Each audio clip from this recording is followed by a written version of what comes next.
Hey, it's Ryan Deeter here with Key Realty, bringing you another monthly market update. And as always, we are diving into the data that the Columbus, Ohio board puts out for us. We are looking at the June data as we're headed towards the end of July now. The data always comes a month after the previous month. Towards the end of the month, we get the data, so we can look at the past and see where the past what the market did the last month to help us predict where the market's going. And so as we head, we're really in like peak summer mode right now. So as we look at the beginning of summer, what happened? We're in the middle of summer. As we head towards the end of summer into fall, we can kind of look at the data and say, well, where's the market going? Often summer is a time where market starts to slow down or flatline really, and we see that trend going, kind of down a little bit when it comes to average price points and number of homes sold. So we're going to see if that's true. The numbers actually kind of look a little, there's some things that actually happen that buck the trend a little bit. So we'll dive into that and kind of show you what I'm seeing and where I think the market's going in the next 6 months. But before we do that, if you haven't liked or subscribed to this page yet, please do. It helps me tremendously to know who's watching this and what you guys really want to hear. And so if you have a comment, please leave a comment, question, leave it in the comments. I'd love to get back to you. Personally, if you want to reach out to me if you have a question, would love to have a conversation with you about the real estate market here in Columbus, Ohio. With that said, let's dive into the data. All right, as you can see here, I got the numbers pulled up for June of 25 as the Columbus board puts out for us. Again, you could look this up yourself on their website. They have this available to the public as well. So let's dive into it. So as you can see here, closed sales are up, which doesn't really mean a whole lot to most consumers, but it just means that we're seeing more homes sold. Not a ton. Even 11% seems like a lot. We're still seeing less sales than we saw at peak COVID times. So we're still seeing those down, but we're seeing them come up, which is good. We're seeing buyers, still a healthy market. Buyers are still purchasing. Um, in contracts are down, which means we're not going to see these, this number higher than last year, or yeah, higher than this month, which means that we'll probably see this number come down, but there's still quite a bit available. We saw a pretty high number compared to in 24 compared to the closed sales in contracts. Even though these are down, we'll still see a healthier number than we have the last few years in closed sales. But what most people are concerned about is the average price point, what price points are doing. And again, I always like to look at these holistically, your average, median, and average price per square foot. Look at these holistically and see where they're going. What we can see here is still some modest growth. We see median sales up the highest. The average is right in the middle. And the average price per square foot is down, which tells me, really tells me that your larger homes are selling for less. Most likely, the larger homes are actually, getting negotiated down, and we're seeing that across the board. That's something that was actually wild about COVID, the COVID, years, or the COVID market, whatever you want to call it, is that the higher end houses and the larger houses were selling for really quick. Usually the bookends, the high end price points and the low end distressed properties take longer to sell and are harder to sell. And so those are things that actually kind of bucked those norms throughout those years. That the high end houses flew off the shelf, just like your average house, houses. The average houses were also flying off the shelf. So, anyways, we're seeing that kind of slow down. We're seeing the high end stuff slow down and take longer to sell. Typically, that does take longer to sell. It can take a year or more to sell a really high end, unique property, because not everybody's can do that. Now, that's what COVID really kind of was wild about COVID, is we saw those houses really just fly off the shelf as well. But anyways, we're seeing that kind of slow down a little bit, which is probably not the worst thing for buyers in that market. And so, as you can see here, just modest growth. What we typically say is that 5% is really the market average throughout the history and throughout the country. And so we're seeing a little less than average, but we're still seeing growth. We're not seeing the Columbus market as a whole come backwards, which a lot of areas are seeing that. A lot of areas in the country are seeing depreciation, seeing markets, really have a strong, what I call a strong correction from the last 5 years, where Columbus is having a modest correction, where it's still seeing growth, which is healthy, but yet it's slowing down. The growth is slowing down. If you want, let me pull up your 20, I think I have 22 pull up. Yeah, 22, we saw double digits, almost 15% appreciation growth. And that's just, really not a healthy market, in my opinion. And so that 5 to 7% is more healthy when it comes to, both sellers and buyers. Sellers, getting appreciation in their homes, and buyers being able to save and buy homes still. So, excuse me. But anyways, so we're seeing a little bit more of a modest growth market, and that, it's kind of what I'm seeing in the market as well. So Next thing we're seeing is, what are houses doing when they hit the market and how long are they taking to get sold?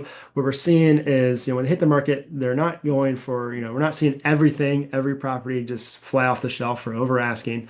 And so that trend is no longer the case. But if you see a good house that checks most of your boxes and it's priced, and you think it's a fair price, it probably will still go for over asking and have multiple offers. But it's the homes that need work and you think maybe are overpriced. They priced it like it doesn't need work, or they just missed the market for whatever reason. Those homes are sitting and they're getting negotiated down or having price drops until they do sell. And we can show that because we're seeing price drops. This is the price received, original price received, and this is the price received once we get into contract.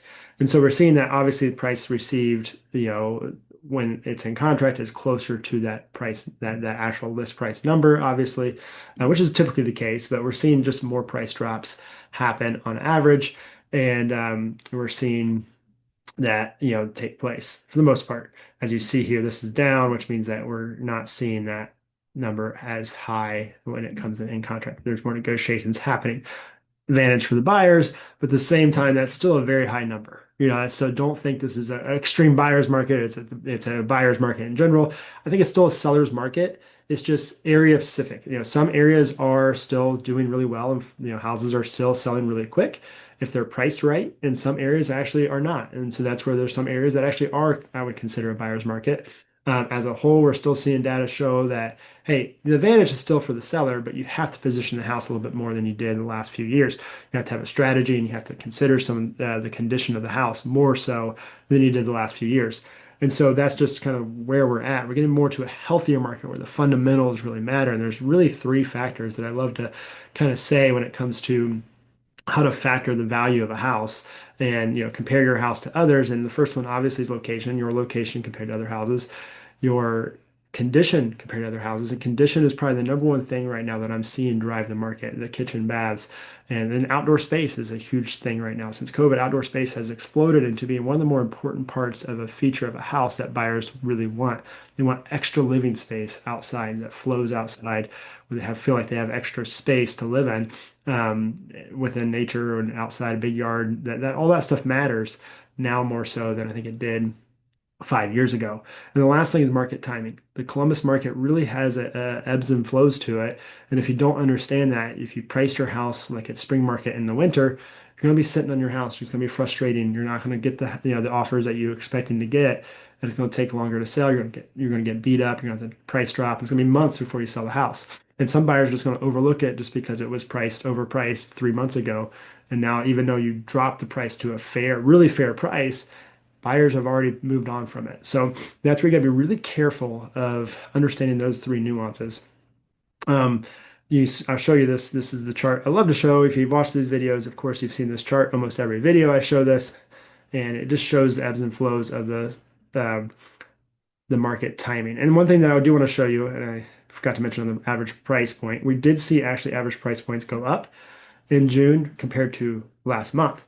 Sometimes we see that in June, sometimes we don't see, we don't. Sometimes we see the numbers start to come down in June, but you got to think these are homes that are listed most likely in May and then they're closing in June. So May market is still spring market. So we're seeing the end, this is the tail end of the spring market data. And now we're in summer market. So this is most likely the peak that of the year, the price points. And so we see that it was compared to last, you see last month was 388, so just barely higher than the month before, just by a couple $1,000 here that we're seeing the price points come up. So it's really, the summer's where it starts to flatline, and we're seeing that, it's up a tad bit, but it's really flatlining, and we'll probably see that number come down next month. And when we get July's data, we'll see that number start to creep down a little bit slowly, then it starts to come down pretty consistently throughout the year. So as we see that, that's kind of what I want to talk about in the spring. We're seeing that transition from spring to summer market and this numbers. And next month we'll see that midsummer, then we'll see the fall to the summer to fall market. And so predicting what's going to happen in the next few months is I do predict that this number month over month will start to come down. We'll start seeing prices soften, not tremendously. We'll see typically what we see in summer is higher negotiations, larger, higher price points, but then lower closed price points. So we see more negotiations take place. And so these, That's typically what happens and why you have to have a strategy to understand what's going on. So I do expect prices to start soften, but slowly and steadily. We are still seeing good home sell, as I mentioned. But looking back at last month, we're still seeing, a little bit. Median price was 335 last month. We're seeing at 350. We saw quite a bit higher in the median sell. Let's go average price point here. Average price 211 last month, and it's at 213. So a modest growth there too. So median actually saw a little bit higher, which means that we're seeing, more the average price points are selling quicker, which is just what I talked about earlier. The bookends aren't selling quite as well as the average, which is typical what I'm seeing in the market. If you have a good house and a good neighborhood at the average price point, and it's kind of that starter home price point, is still selling really quickly. And when you look at this, you got to think, what's the average income in Ohio? If joint income, average price point, what can they afford comfortably? Those are the houses that tend to sell really quickly, and they're large enough to host, have a family, the average household, family. Those are the ones that are going to meet that, check the boxes, and fly off the shelf still.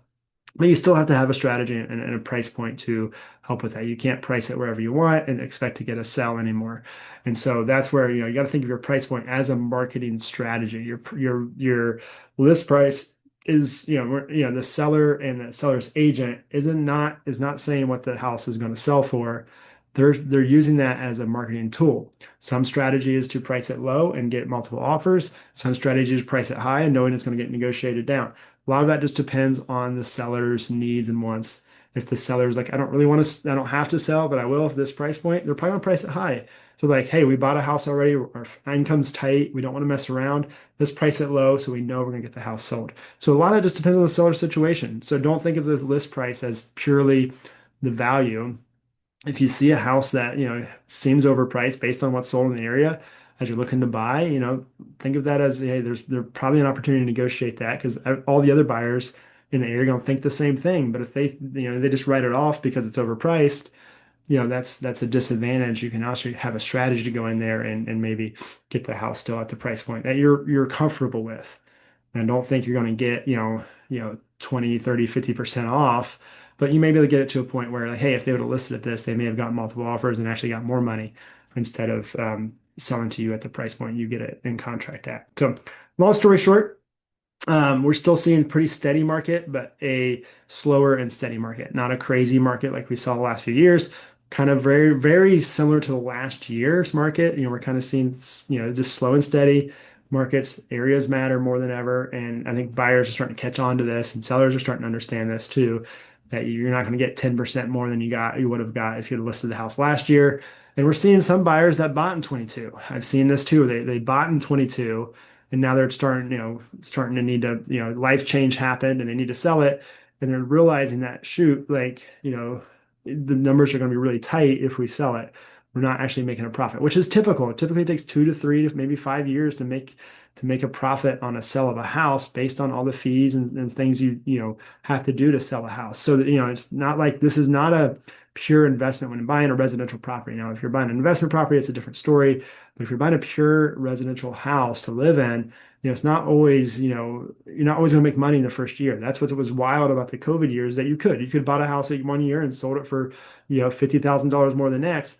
But when there's fees and stuff that add up, year over year, when you're only seeing 3%, interest or appreciation, sorry, 3% appreciation, you're not going to be able to really recoup a ton of money when it comes to selling that quickly. So it takes time, to really build that appreciation, to build the wealth when it comes to residential properties. So, but anyway, so what we're seeing as well, lastly here, I want to talk about inventory because inventory is always a indication of where the market's going as well. As we continue to see inventory rise over the last 3 years, that helps the buyers out, helps, buyers out. I always say real estate's not rocket science. It comes down to simply supply and demand, and we're seeing supply increase, even though we're seeing demand decrease. And that's part of the reasons we're seeing supply increase is because demand has fallen. During the COVID years, I'd like to say there was, probably 20 to 30 buyers per house, per house listed. Now we're seeing 1 to 2 buyers per house listed, if any. So that's where the difference is. There's still opportunity to get multiple offers on your house if you have a good listing that checks the boxes for most buyers. But that's not the case on every house anymore. And we're seeing houses have to sit and potentially not sell at all. We're seeing some houses hit the market more than we did the last few years and just, say, hey, we're not getting the price point we really want. And I don't really want to sell it for less. I'm going to take it off and wait a few more years. And that's a normal thing to do in a normal market as well. So as we're seeing here, prices or the inventory has risen quite a bit. And from last year, which is going to help buyers out. It's going to give you more options. So if you are looking to buy into this fall, this is what I was going to say is as the next, so we predict the next 6 months heading into fall and winter markets. And, I'm going to say that it's actually going to be a pretty decent time to buy a house if you can weather the interest rate and weather the price points. If you can manage the monthly payments, that it's not going to be, it's actually going to be a better time to buy a house than it has been in a long time.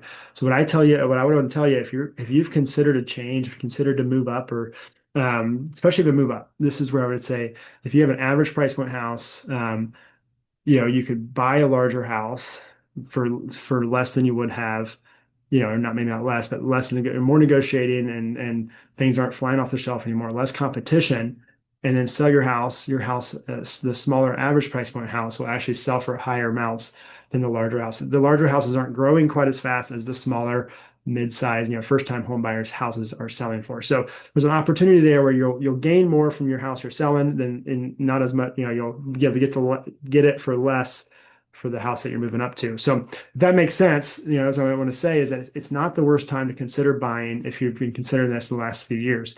A lot of people feel like they're stuck in this low interest rate and this, you would call it the golden handcuffs, where they have a low interest rate and low payment on their house currently, and they don't want to pay the higher price points. Totally get that. But if it's time, if you waited longer than you really wanted to, it may not be the worst time to buy a house. Now, a lot of that depends on what houses hit the market. There's a little bit of a gamble there where you don't really know what houses are going to hit the market. We never can guarantee that the house that works for you is going to hit the market. So what I tell people is just be prepared. Be prepared but patient. Don't be desperate.